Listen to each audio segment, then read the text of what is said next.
नमस्कार मित्रांनो, महानगरपालिकेच्या अंतर्गत भरती निघालेली आहे. तर मित्रांनो, जी पदभरती आहे त्या पदभरतीमध्ये कोणत्या जागा भरण्यात येणार आहेत किंवा परीक्षा कधीपर्यंत होऊ शकते आणि त्या परीक्षेचा सिलॅबस काय आहे, परीक्षा शुल्क किती आहे आणि ती परीक्षा घेणार कोण आहे, याबद्दल मी सर्व माहिती तुम्हाला सांगणार आहे आणि एकूण पदं किती रिकामे आहेत हे पण पाहू. तर चला मित्रांनो, सुरुवात करू आपल्या या व्हिडिओला. तर मित्रांनो, इथे पाहू शकता तुम्ही कुठून नागपूर महानगरपालिकेची भरती आहे आणि पदभरती सध्या सविस्तररित्या जाहिरात दिलेली आहे मित्रांनो. तर जाहिरातीमध्ये काय काय कोणत्या पदं आहेत, तर नागपूर महानगरपालिका नागपूर यांच्या स्थापनेवरील खाली नमूद केलेल्या गट क संवर्गातील म्हणजेच ग्रुप सीचे आहेत मित्रांनो पदं. आणि सरळ सेवेने नामनिर्देशनाने भरण्याकरता आयोजित परीक्षेसाठी या जाहिराती नमूद केल्याप्रमाणे पदाची शैक्षणिक अर्हता अटीची पूर्तता करणाऱ्या पात्र उमेदवाराकडून विविध मुदतीत नागपूर महानगरपालिकेच्या म्हणजेच या वेबसाईटवरती कोणती आहे, तर NMC nagpur.government.in या संकेतस्थळावर ऑनलाईन पद्धतीने अर्ज मागवण्यात येणार आहेत. तर मित्रांनो, या ठिकाणी इथे पाहू शकता परीक्षेचा ऑनलाईन अर्ज स्वीकारण्याचा कालावधी किती आहे, तर 26/12/2024 ते 15/1/2025 पर्यंत आहे आणि अंतिम दिनांक कधी आहे, तर 15/1/2025 पर्यंत आहे फॉर्म भरायची. आणि परीक्षा शुल्क भरण्याची दिनांक कधी आहे, तर 30 तारीख म्हणजे 15/1/2025 आहे. तर 26/12 म्हणजेच 26 तारखेला आत्ता 26 डिसेंबरपासून फॉर्म सुरुवात होणार आहेत मित्रांनो. तर तुम्ही कुठल्या वेबसाईट सांगितली तुम्हाला मी आधी, पण इथं पाहू शकता तुम्ही NMC nagpur.government.in या संकेतस्थळावर दिलेले आहे. आणि परीक्षेचा कालावधी असेल किंवा प्रवेशपत्र उपलब्ध होण्यासाठीचा असेल तो या संकेतस्थळावरच तुम्हाला दाखवण्यात येईल. परीक्षेच्या अगोदर 7-8 दिवस आधी तुम्हाला येऊन जातील हॉल तिकीट. तर मित्रांनो, इथे पाहू शकता वरील पद भरती खालील नमूद केल्याप्रमाणे पदनिहाय परीक्षा ऑनलाईन पद्धतीने म्हणजेच CBT नुसार होणार आहे. CBT म्हणजे कम्प्युटर बेस्ड टेस्टवरती होणार आहे. तर विहित घेण्यात येणाऱ्या परीक्षा केंद्रावर घेण्यात येतील म्हणजे विहित करण्यात आलेले जे परीक्षा केंद्र विहित करण्यात आलेले आहेत, म्हणजे ते फॉर्म भरताना जे केंद्र तुम्हाला दाखवतील त्याच परीक्षा केंद्रावरती परीक्षा होणार आहे असं सांगण्यात आलेलं आहे. परीक्षेसाठी प्राप्त झालेल्या अर्जाची संख्या विचारात घेऊन आवश्यकता असल्यास सदर परीक्षा ही एकापेक्षा अधिक दिवशी व एकापेक्षा अधिक सत्रामध्ये घेण्यात येईल. म्हणजेच जर परीक्षेचे म्हणजे फॉर्म किती आले त्याच्यानुसार त्यांनी सांगणार आहेत की त्यांच्या शिफ्ट किती होणार आहेत एक्झामच्या आणि किती दिवस चालू शकते परीक्षा, बरोबर आहे. तर अशा पद्धतीने सांगितले. अशा प्रत्येक सत्रातील परीक्षेसाठी विहित केलेल्या अभ्यासक्रमावर आधारित वेगवेगळ्या प्रश्नपत्रिका असेल. संबंधित उमेदवारांना त्यांच्या प्रत्यक्ष परीक्षा दिनांक, वेळ, परीक्षा केंद्राचा तपशील परीक्षा प्रवेशावर नमूद आपल्या हॉल तिकीटवरती सर्व तुम्हाला सांगण्यात येईल म्हणले त्यांनी, बरोबर आहे. म्हणजे तुमचा परीक्षेचा दिनांक असेल, वेळ असेल किंवा परीक्षा केंद्राचा जे तपशील असेल म्हणजे परीक्षा तुमची कोणत्या केंद्रावरती आहे ते सांगण्यात येईल, बरोबर. त्यानंतर या वेळापत्रकामध्ये काही बदल झाल्यास सुधारित वेळापत्रक फक्त नागपूर महानगरपालिकेच्या अधिकृत संकेतस्थळावर जाहीर करण्यात येईल. आणि परीक्षा व यापुढील निवड प्रक्रिया सविस्तर वेळापत्रक नागपूर महानगरपालिका अधिकृत संकेतस्थळावर प्रसिद्ध करण्यात येईल. आणि वर नमूद पद्धतीऐवजी इतर कोणत्याही मार्गाने वैयक्तिकरित्या उमेदवारांना कळविण्यात येणार नाही. सर्व उमेदवाराची निवड प्रक्रिया ही पूर्ण होईपर्यंत वेळोवेळी नियमितपणे वरील संकेतस्थळाला भेट द्यावी. नागपूर महानगरपालिका अंतर्गत संवर्गनिहाय पदासाठी घेण्यात येणाऱ्या परीक्षेचा तपशील खालीलप्रमाणे आहे. आता परीक्षेचा तपशील आपल्याला पाहायचा आहे. तर यामध्ये इथे पाहू शकता कोणतं पद आहे. इथे पद बघा: कनिष्ठ अभियंता स्थापत्य, कनिष्ठ अभियंता विद्युत आणि नर्सरी परिचारिका GNM आणि वृक्ष अधिकारी स्थापत्य अभियांत्रिकी सहाय्यक असे 5 पदाचे फॉर्म सुटलेले आहेत मित्रांनो. आणि टोटल जागा इथे पाहू शकता तुम्ही 245 आहेत. आणि यामध्ये कनिष्ठ अभियंता जे आहे स्थापत्याच्या पगार तुम्ही पाहू शकता 38,600 ते 1,22,800पर्यंत आहे आणि 36 पदं आहेत. कनिष्ठ अभियंता विद्युतचे जे आहेत त्यांची पण पगार इथे पाहू शकता आणि त्यांचे 3च पद भरण्यात येणार आहे. आणि नर्स परिचारिका जे आहेत त्यांचे 52 पद आहेत आणि वृक्ष अधिकारी जे आहे त्यांचे 4च पद आहेत आणि स्थापत्य अभियांत्रिकीचे सहाय्यक म्हणून आहे त्यांचे 150 पद आहेत. टोटल 245 जागा आहेत. तर त्यानंतर सदर परीक्षेत सरळ सेवा रिक्त असलेल्या आवश्यक पदे भरण्यात येणार असल्याने जाहिरातीत नमूद करण्यात आलेले आरक्षित पदे निव्वळ अनुशेषानुसार दर्शविण्यात आलेले आहेत. आणि महाराष्ट्र शासन सामान्य प्रशासन विभाग दिनांक 27 फेब्रुवारी 2024 शासन निर्णयाच्या धर्तीवर सरळ सेवा भरतीसाठी आरक्षण तपशील मनपाच्या पदभरतीसाठी पुढील प्रमाणे राहील. आता त्याच्या याच्यानुसार म्हणजे मनपाच्या पदभरतीनुसार बरोबर आहे, हे दिलेलं आहे इथं पाहू शकता.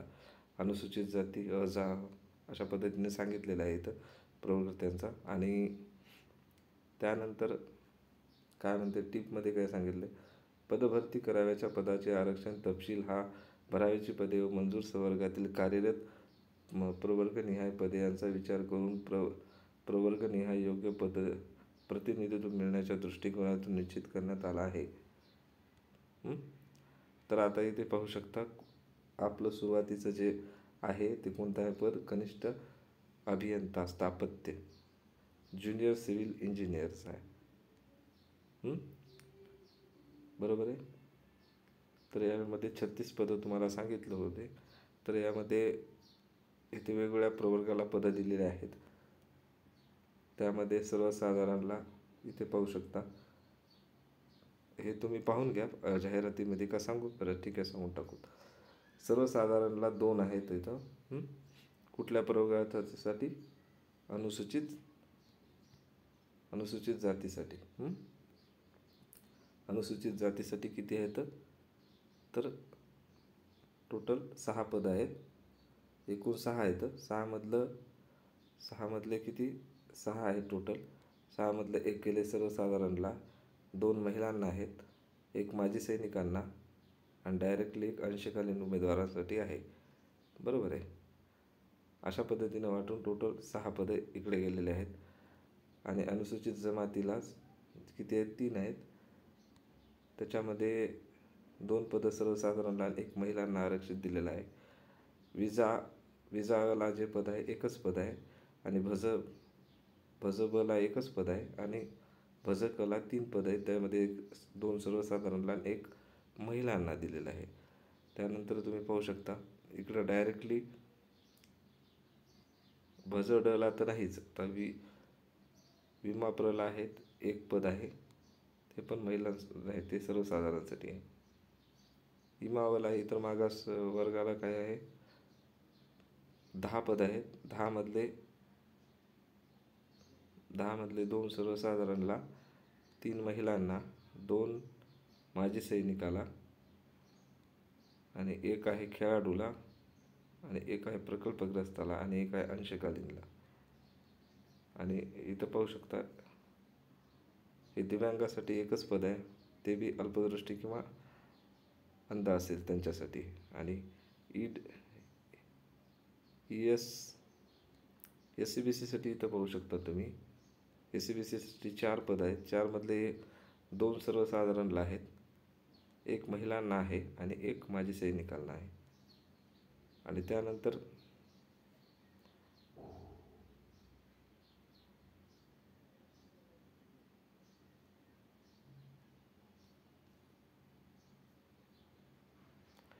जे राहिलेल्या पदासाठी आहे. आवाज येत नाही का, हॅलो? हा तर चला जाऊ दे, काहीतरी टेक्निकल इश्यू आहे मित्रांनो. तर नंतरचं पाहू शकता तुम्ही महानगरपालिका गट क. आता गट कचे जे कोणते विद्युत अभियांत्रिकी याचे आहेत, सिव्हिल इंजिनियर इलेक्ट्रिकचे आहेत, ज्युनियर इंजिनियर इलेक्ट्रिकचे आहेत. भरायचे 3च पदं. हे 3 पदं तुम्ही काय नॉर्मली ही पदाविषयीची माहिती काय सांगायची नाही थोडी मित्रांनो, कारण पदच खूप कमी येतं. त्याच्यामुळे तुम्ही नॉर्मली जाहिरातीमध्ये पण पाहू शकता. त्यानंतर आपल्याला फक्त आता काय करायचं, सिलेबसमध्ये यायचं आहे. पुन्हा यांच्यासाठी कोणती पात्रता लागते ते बघायचं. कनिष्ठ अभियंता स्थापत्यासाठी मान्यताप्राप्त विद्यापीठातील एटेच काय आहे ते, AICTE, बरोबर आहे, AICTE द्वारा मान्यताप्राप्त स्थापत्य अभियांत्रिकी शाखेतील किमान पदवी परीक्षा उत्तीर्ण समक्षअर्हता धारक पाहिजे. आणि हे सर्व इंजिनियरसाठी आहेत, आर्टवाल्यासाठी नाही आहेत. सगळ्या मान्यताप्राप्त विद्यापीठातून AICTE द्वारा मान्यताप्राप्त किमान विद्युत अभियांत्रिकी इलेक्ट्रॉनिक शाखेची पदवी किंवा समक्ष अर्हता धारक. स्थापत्य अभियांत्रिकीचे जे सहाय्यक आहे त्याच्यासाठी पण मान्यताप्राप्त विद्यापीठातील AICTE द्वारा मान्यताप्राप्त किमान स्थापत्य अभियांत्रिकी शाखेतील पदवीधारक असावा. आणि नर्स जे आहेत, नर्स परिचारिका, त्यांच्यासाठी कुठला तर HSC नंतर GNM अभ्यासक्रम पूर्ण trade nurse, nursing council Maharashtra registration. ज्यांची नर्सिंग झालेली आहे त्यांना फॉर्म भरता येतो हा. आणि त्यानंतर वृक्ष अधिकारी जे आहे, वृक्ष अधिकारीला मान्यताप्राप्त कृषी विद्यापीठातून BSc हॉर्टिकल्चर किंवा ॲग्रिकल्चर, बॉटनी, फॉरेस्ट्री पदवी झालेली असेल तरच त्यांना ती वनस्पतीशास्त्रात पदवी पाहिजे किंवा एवढ्यापैकी, तर त्यांना त्यांच्यात भेटून जात, म्हणजे त्यांना वृक्ष अधिकाऱ्याचा फॉर्म भरता येते. आणि अनुभव सांगितलेला आहे याच्यात, उद्यान विकास, देखभाल, वृक्ष संरक्षण व संवर्धन, रोपवाटिका क्षेत्राचा किमान किती 5 वर्षाचा अनुभव तुम्हाला हवा आहे. असल्यास तर अनुभव असेल तर प्राधान्य देण्यात येईल.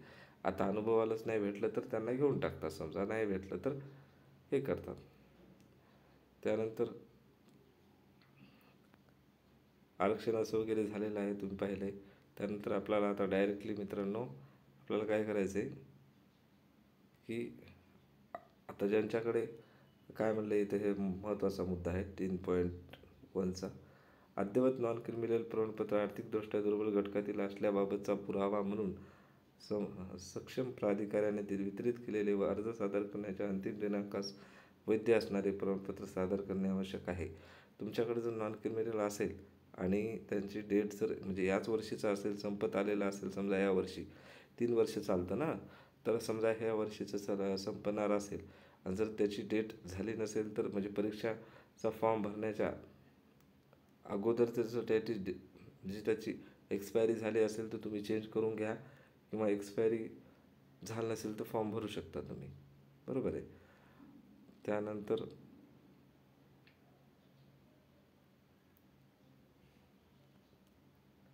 दुसरं पाहू, हे सर्व कॉलम दिलेले आहेत. दिव्यांगाचं आरक्षण असेल, पदवीधर अंशकालीन असेल, भूकंप प्रकल्पग्रस्त असतील, भूकंपग्रस्त प्रकल्पग्रस्त, त्यानंतर माजी सैनिक असेल, अनाथाचा आरक्षणाचा मुद्दा दिलेला असेल यांनी.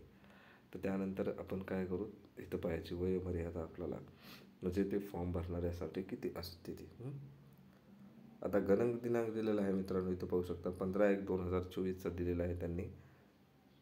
24-25 मराठीत लिहिले वाटते, 25 आहे, हां 15/1/2025 दिलेलं आहे. ते इंग्लिशमध्ये आहे वाटलं मला, त्यामुळे 24 झालं. 15/1/2025 आहे मित्रांनो गणन दिनांक. आणि तुम्हाला माहिती आहे आता कंबाईनची जी ॲड होती PSIसाठी, ज्यांचं वय बसत नव्हतं किंवा ज्यांचं वय हे झालं होतं, एसबार झालं होतं, त्यांच्यासाठी 1 वर्ष वाढवून देण्यात आलेलं आहे. तर त्याच्यासाठी ती वेगळी गणन दिनांक होती, त्यांच्या जाहिरातीमध्ये प्रत्येकाच्या असते. जसे यांच्या आहे दिलेली आहे 15/1/2025 दिलेली आहे, बघा इथं पाहू शकता. वयोमर्यादा गणांकाचा दिनांक दिलेला आहे इथं. आणि किमान वयोमर्यादा पदाकरता किती 18 पासून सुरुवात होते. आणि अराखीवसाठी किती आहे 38 आहे, म्हणजे जे ओपन आहेत ते, म्हणजे ज्यांना राखीव पदं नाहीत त्यांच्यासाठी फॉर्म ओपनमधून टाकायचा आहे त्यांच्यासाठी. आणि मागासवर्ग असतील, त्या अनाथ असतील त्यांच्यासाठी 43 आहे. अराखीव जे आहेत माजी सैनिक, जे राखीव माजी सैनिक आहेत अराखीव म्हणजे ओपनमधून फॉर्म भरणारे, त्यांच्यासाठी 38 + 3 वर्षाचा कालावधी असेल, म्हणजे 38 ते 41 ना. आणि त्यानंतर मागासवर्ग जे आहेत त्यांच्यासाठी 43 आहे आणि 3 वर्षाची हे आहे वाढ आहे अजून. आणि दिव्यांग असतील, दिव्यांगांना 45 आहे. आणि जे खेळाडू आहेत, खेळाडू त्यांच्यासाठी अराखीव जे खेळाडू ओपनमध्ये येतात त्यांच्यासाठी 43 आणि मागासवर्गीय येतात त्यांच्यासाठी पण 43. आणि दिव्यांग उमेदवाराकरता व्यक्तीचं दिलेलं आहे. बरोबर आहे, झालं. पण म्हणजे माजी सैनिकामध्ये जरी दिव्यांग असले तरी 45च आहे. आणि नॉर्मली दिव्यांग उमेदवार असेल तर 45च आहे. भूकंपग्रस्त किंवा प्रकल्पग्रस्त असेल तर 45च आहे. आणि पदवीधर अंशकालीन असेल तर 55 वय आहे. त्यानंतर माजी सैनिकांची कमाल वयोमर्यादा पाहू शकता तुम्ही इथं 55 वर्ष दिलेली आहे. त्यानंतर तुम्हाला इथे काय म्हटलेलं आहे बघा, महत्त्वाचा मुद्दा आहे इथं, संगणक हाताळणी वापरण्याबाबतचे ज्ञान दिलेले आहे तुम्हाला. म्हणजे तुमचं MSCIT झालेलं हवं. म्हणजेच व्यवसाय शिक्षण मंडळातर्फे चालवण्यात येणाऱ्या परिशिष्ट 1मध्ये दिलेलं आहे. किंवा तुमचं कोणतं संगणक माहिती तंत्रज्ञान विषयी परीक्षा उत्तीर्ण असणे आवश्यक आहे. नसल्यास, जर तुमच्याकडे नाही नसल्यास शासनाचा निर्णय सामान्य प्रशासन विभाग क्रमांक दिलेला आहे इथं. आणि त्यानुसार किती 19/3/2003 नुसार संगणक अर्हता नियुक्तीच्या दिनांकापासून 2 वर्षाच्या आत प्राप्त करणे आवश्यक आहे. म्हणजे तुमची नियुक्ती झालेली आहे, तुमची MSCIT नसली तरी तुम्ही फॉर्म भरू शकता. MSCIT नसली तरी तुम्ही फॉर्म भरू शकता. ज्यावेळेस तुमची नियुक्ती होईल त्याच्यानंतर तुम्ही 2 वर्षात किमान सादर करू शकता. त्यानंतर तुम्हाला पुरेसे म्हणजे मराठी भाषेचे ज्ञान असणे आवश्यक आहे. पुरेसे म्हणण्यापेक्षा अर्हता आणि पात्रता गणना दिनांक दिलेला आहे, तुम्ही दाखवल्यावरही मी तुम्हाला. त्यानंतर निवड पद्धती कशी आहे बघा, इथं सांगितलेली आहे. सर्व पदासाठी संगणक प्रणालीद्वारे ऑनलाईन परीक्षा वस्तुनिष्ठ बहुपर्याय स्वरूपात घेण्यात येईल. परीक्षा राज्यातील निश्चित केलेल्या केंद्रावर घेण्यात येईल. आणि नियुक्तीसाठी पात्र उमेदवारांना चाचणी परीक्षेत किमान किती 50% गुण मिळवणे आवश्यक राहील. तथापि काय म्हणलं यांनी अजून, अनुसूचित जाती, अनुसूचित जमाती, विमुक्त जाती, भटक्या जमाती, विशेष मागास प्रवर्ग, सामाजिक आणि शैक्षणिक मागासवर्ग, आर्थिकदृष्ट्या दुर्बल व इतर मागासवर्ग उमेदवारांना 50% ऐवजी 45% गुण मिळवण्याची अट राहील. म्हणजेच नियुक्तीच्या पात्रतेसाठी उमेदवारांना 50% गुण मिळणे आवश्यक होतं. पण आता कसं त्यांनी सांगितलं ना, अनुसूचित जाती असतील, SC ST असतील किंवा OBC असेल किंवा भटक्यामध्ये जे भजक अबक येतात ते असतील किंवा आर्थिकदृष्ट्या EWS वाले असतील किंवा अशा पद्धतीचे जे OBC असतील त्यांच्यासाठी 50% ऐवजी 45% अट केलेली आहे.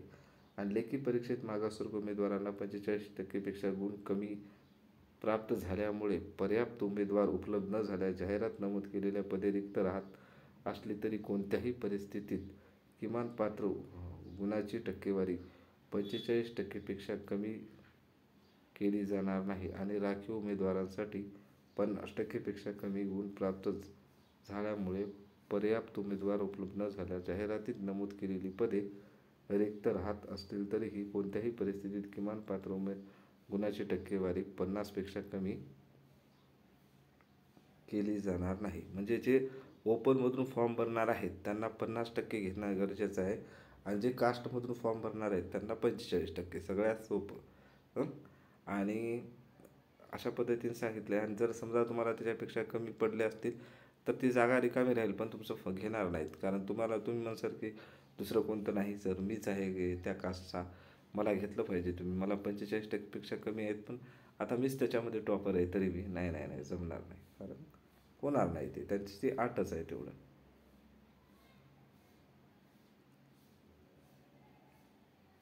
बघितलं, याबाबत कोणतेही निवेदन प्राप्त झाल्यावर त्यावर विचार केला जाणार नाही. सदरील निवेदन कोणत्याही कारवाई न करता परस्पर दप्तर दाखल करण्यात येईल. गट क पदाकरता 100 प्रश्न असलेली 200 गुणाची ऑनलाईन परीक्षा आहे. म्हणजे एका प्रश्नाला 2 गुण आहेत.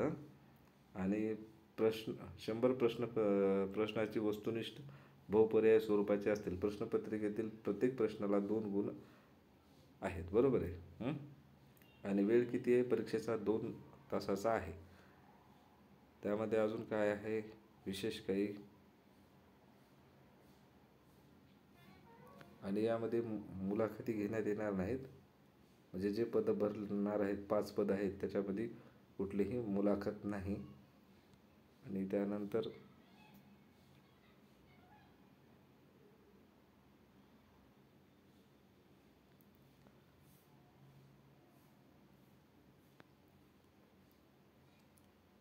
ते काय म्हणते, 2 ते 4 रिक्त पदे, अधिक रिक्त पदाच्या 100% किंवा 5 यापैकी जे अधिक असेल ते.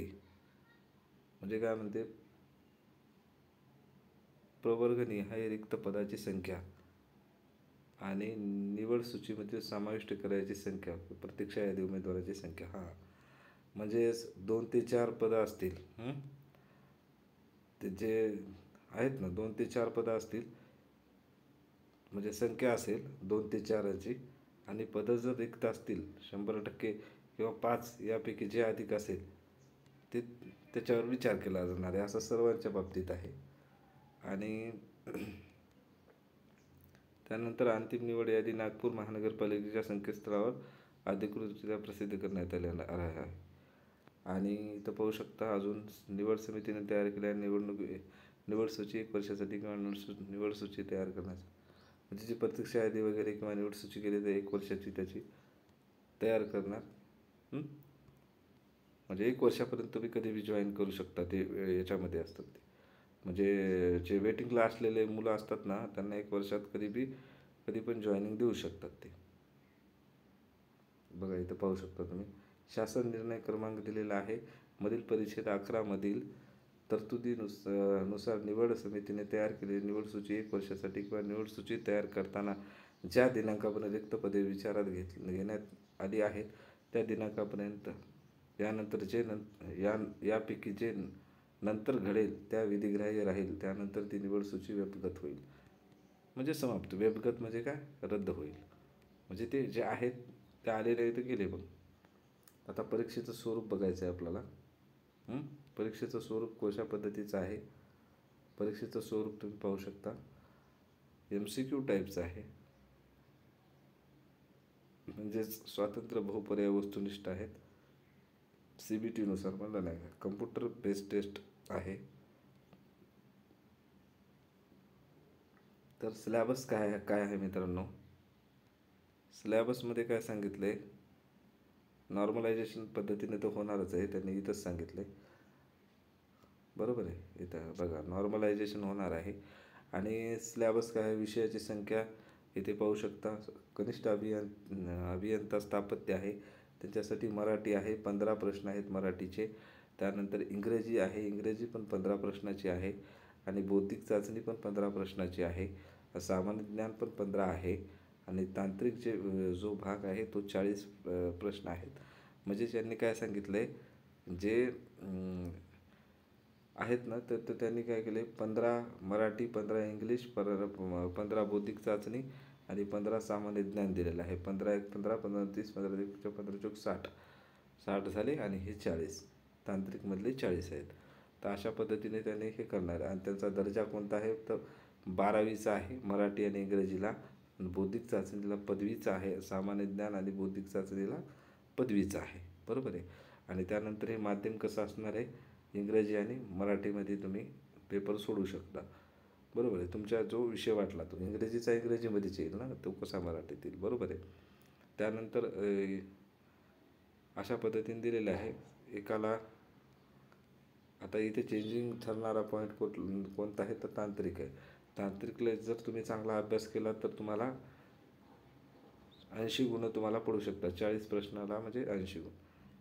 बरोबर आहे. एका याला 2 राहतात ना, 40 प्रश्नाचे 80 गुण झाले आणि 60 याचे 120, म्हणजे टोटल 200 गुण झाले. हो ना. तर हे झालं स्थापत्य अभियंत्राचं झालेलं आहे कनिष्ठ. त्यानंतर पाहू शकता इथं. त्यानंतर अजून काय, कनिष्ठ अभियंता विद्युतवाल्यांना काय आहे, सेम तोच स्लॅबस आहे, सेम हां, सेम आहे तसाच आहे. आणि तशाच पद्धतीने गुणाची वागणूक. आणि जे नर्स परिचारिका आहे त्यांना पण तेच आहे. तांत्रिक 40 म्हणजे त्याच तांत्रिक विषयास संबंधात आहे त्यांचा. सगळ्यांना तेच आहे, सिलॅबस तो सेम आहे. मग आता यांना काय केलं आहे, सर्व काही जे आहे ना, हे जे सामान्य ज्ञान असेल, मराठी, बौद्धिक चाचणी किंवा इंग्रजी असेल, हे सर्व त्यांना 12वीच्या बेसवर विचारण्यात जाणार आहे. बरोबर आहे. त्या दोघांना वरच्या जे कनिष्ठ अभियंता विद्युत असतील किंवा कनिष्ठ स्थापत्य अभियंता असेल त्यांच्यासाठी पदवीची आहे बौद्धिक चाचणी आणि सामान्य ज्ञानला. हां, आणि यांनाच फक्त 12वीचं आहे. 12वीच्या बेसवर यांना घेण्यात आलं. 12वी म्हणजे 12वी जे नॉर्मली जे मराठी ग्रामर असेल, इंग्रजी असेल तर थोडं इझी असेल. हे बौद्धिक चाचणी सामान्य ज्ञान असेल. हां, बरोबर आहे. यांचं पण काय आहे, सेम तोच पॅटर्न आहे. 60 प्रश्न आहेत वरच्या 4 विषयाला. मराठी 15, इंग्रजी 15, बौद्धिक चाचणी 15 आणि सामान्य ज्ञान 15. हे सगळे मिळून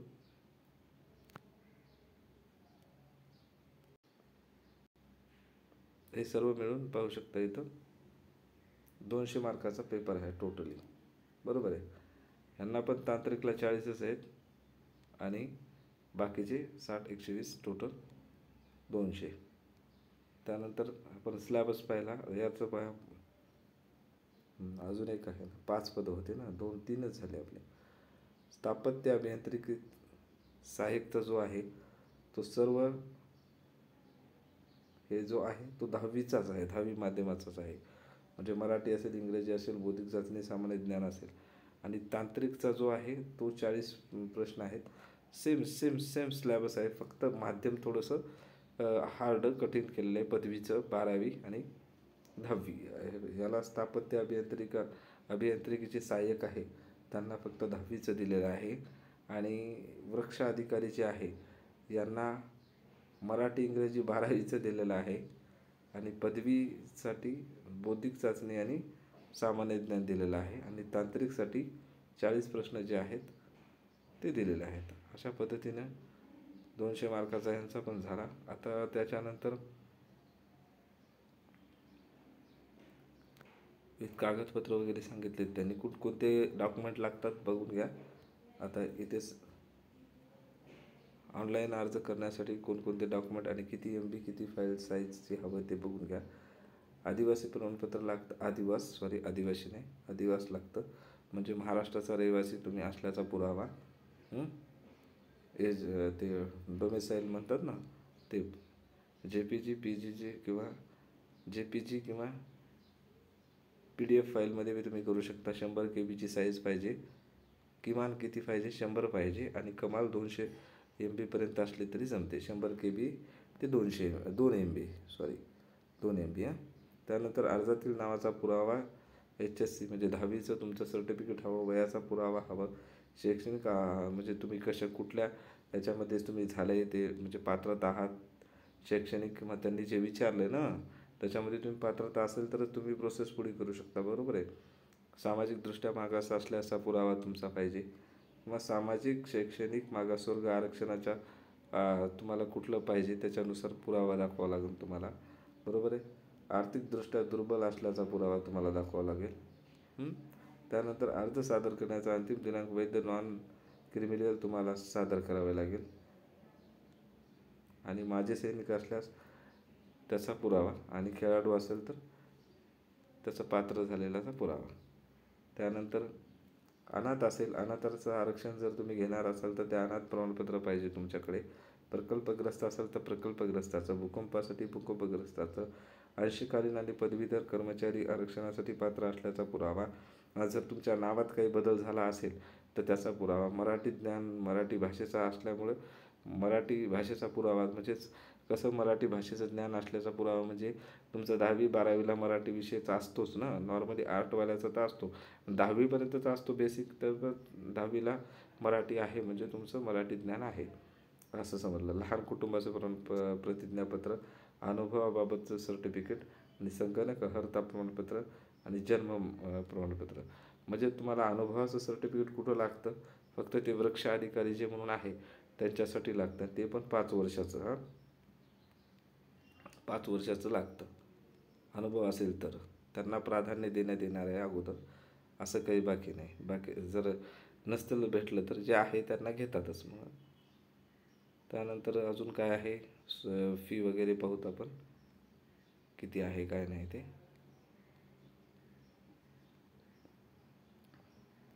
पाहू शकता इथं, सदर भरती प्रक्रियेतील शुल्क आकारले जाईल. कोणतं तर अराखीव जे ओपनमधून फॉर्म भरणार आहेत त्यांना 1000 रुपये, आणि मागास व आर्थिकदृष्ट्या दुर्बल किंवा अनाथ असतील त्यांच्यासाठी 900 रुपये. बरोबर आहे. त्यानंतर अजून काय,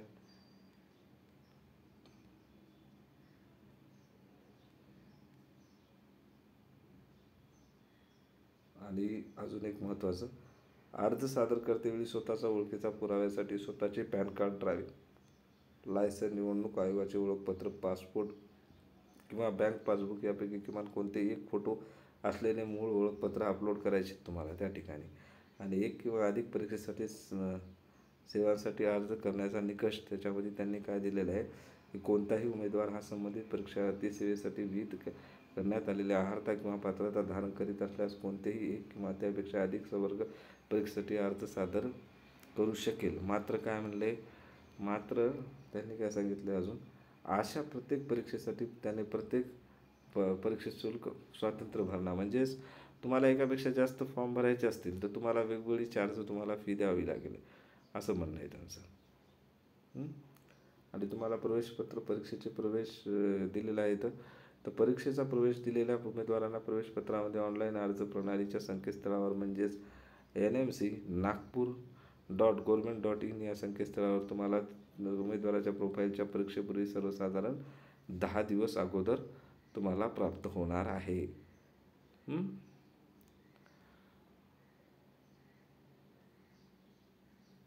सोबत जाताना तुम्ही तुमचं आधार कार्ड किंवा पॅन कार्ड जे ओळखीचा पुरावा तिथं टाकलेला आहे ते करू शकता तुम्ही.